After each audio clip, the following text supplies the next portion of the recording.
안녕하십니까. 공병호TV의 공병호입니다. 마침내 조국이 사퇴했습니다. 9월 9일 날 임명된 이후에 35일 만에 조국의 사퇴입니다. 그동안 조국의 언행을 미뤄보면 오래오래 자리를 지킬 것으로 예상되었습니다.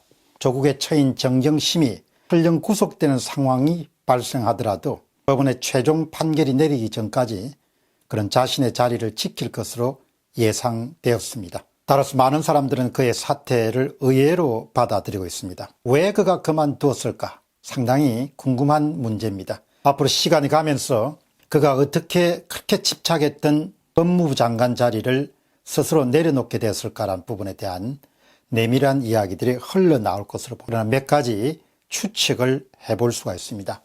그것은 이 사태에, 조국 사태의 향후 발전 방향과도 굉장히 밀접하게 연결되어 있기 때문에 우리가 불완전한 정보를 바탕으로 해서 한번 추론을 해보도록 하겠습니다. 과연 자진해서 그만두었을까? 이게 아주 관건입니다. 11월 13일 날 일요일 날 조국은 급히 당정협의회를 소집합니다. 이때부터 검찰개혁을 속전속결로 진행한 뒤에 스스로 물러서는 것이 아닌가라는 그런 말이 흘러나오기 시작했습니다. 아무리 봐도 일요일 날 당정협의회를 소집할 만큼 그렇게 화급한 주제는 아니었습니다.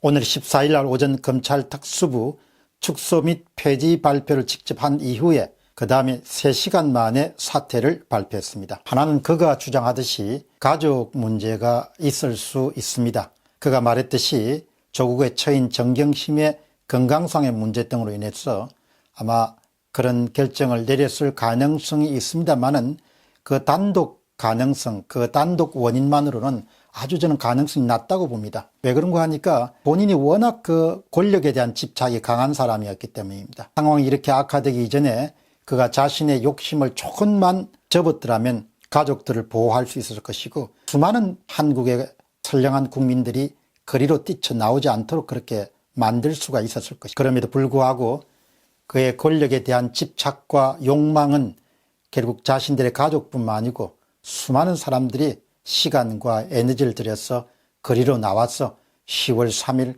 10월 9일 날 광화문의 대규모 집회뿐만 아니고 지금 이 순간에도 바로 청와대 코앞에는 대규모 수일째 지금 밤샘 농성이 이어지고 있는 상황입니다. 대규모 시위 영향은 없었을까? 저는 조국 사태를 순수하게 가족적인 요인이다 그렇게 생각하지 않습니다. 그 요인은 10% 미만이었다 그렇게 봅니다. 다시 하면 한 자릿수에 불과하다. 100% 가운데 분노한 사람들이 문재인 대통령에 대한 지지를 처리하고 조국 사태로 인해 가지고 속절없이 지지도가 추락하는 상황이 발생하고 마침내 대선 당시에 문재인 지지도 이하로 떨어지고 마는 그런 상황이 발생했습니다. 저는 많은 그런 공식적인 여론조사 결과에서 문재인 대통령의 대선 지지도 이하로 떨어졌다 이렇게 하는데 그것보다 훨씬 더 저는 많이 떨어졌다고 봅니다. 사실 무슨 깡으로 조국을 장관으로 임명할 수 있으며 조국 때문이라는 그런 비난을 무릅쓰고 지소미아 파기라는 그런 결정을 내렸는지 이성적인 사람은 도저히 그렇게 이해하기가 힘든 거죠. 문재인 대통령이 이제껏 해온 것은 대다수 국민들이 원하는 바람이라든지 소망과는 거의 반대되는 방향으로 중요한 국가 정책을 결정했습니다. 탈원전으로부터 시작해서 많은 정책들이 국민 뜻과는 안중에도 없이 자신의 뜻대로 그렇게 움직여 온 것이죠. 직접 두 눈으로 확인할 수 없었기 때문에 그런 단언은 할 수 없습니다. 그러나 조국의 예상치 못한 조기 사퇴 결정은 조국 사태가 문재인 사태로 번져서 확산되는 과정에서 발생한 일이다. 선택한 일이다. 응급조치에 해당하는 일이다. 그렇게 봅니다. 다시 이야기하면 조국 사태가 문재인 사태로 확산돼 가는 과정을 조기에 진화하기 위한 그런 아주 고육책에 바로 조국의 사태를 끌어오지 않았나 그렇게 생각합니다. 따라서 저는 90% 이상은 조국의 자진 사퇴가 아니다. 조국이 아무리 퇴임사를 가족 때문에 어떻게 제가 가족을 지켜야 되고 가족을 보호해야 되고 뭐 이런 이야기로 화려하게 치장하더라도 항상 그 화려한 끝부를 짚어내고 그 안 핵심을 들어가게 되면 바로 이것은 조국 사태로부터 문재인 사태로, 조국 사태로부터 문재인 사태로, 조국 사태로부터 문재인 사태로 불이 번져나가는 것을 진화하기 위한 그런 조치의 일환으로 결국 조국이 물러설 수밖에 없는 그런 벼랑 끝에 도달했다, 그렇게 생각합니다.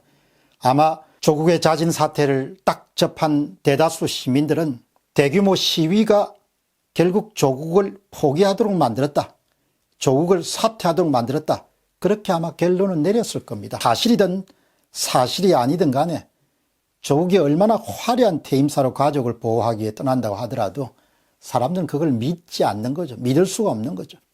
따라서 조국이 사퇴하는 것으로 상황이 종결될지는 알 수가 없습니다. 대다수 사람들은 이미 자신들이 힘을 갖고 있다는 사실을 확인했습니다. 저는 이 사실을 이미 10월 3일과 10월 9일 날 대규모 시위 사태를 여러분들에게 말씀드리면서 광장을 떠나는 많은 사람들은 자신들이 힘을 갖고 있다는 사실을 알아차린 상태로 광장을 떠났다. 그것이 아마 10월 3일과 10월 9일 날 광화문 시가 남긴 최고의 성과 가운데 하나다. 아, 우리가 할 수 있구나. 우리가 힘을 발휘할 수 있겠구나. 이런 부분들의 확신을 심어준 것이 바로 광장이 남긴 가장 큰 효과일 것이다, 그렇게 이야기를 했습니다. 모든 것은 타이밍이다. 타이밍을 놓치고 나면 호미로 막을 것을 가래로도 막을 수 없고, 가래로 막을 수 있는 것을 트랙터를 1번 트랙터를 동원하더라도 막을 수 없는 지경까지 도달할 수가 있다, 이렇게 생각합니다. 조국이 사퇴하는 것으로 상황이 종결될지, 아니면 많은 사람들이 자신의 힘을 확신했고 이 정부와 함께 할 수 없다고 느낀 사람들이 의외로 우리 사회에 많다는 그런 생각을 하게 됩니다. 향후 방향은 조심스럽게 지켜봐야 될 것 같습니다. 조국 사태로부터 문재인 사태로, 조국 사태로부터 문재인 사태로, 그것이 바로 조국이 사태가 주는 명료한 메시지입니다. 공병호 TV의 공병호였습니다. 감사합니다.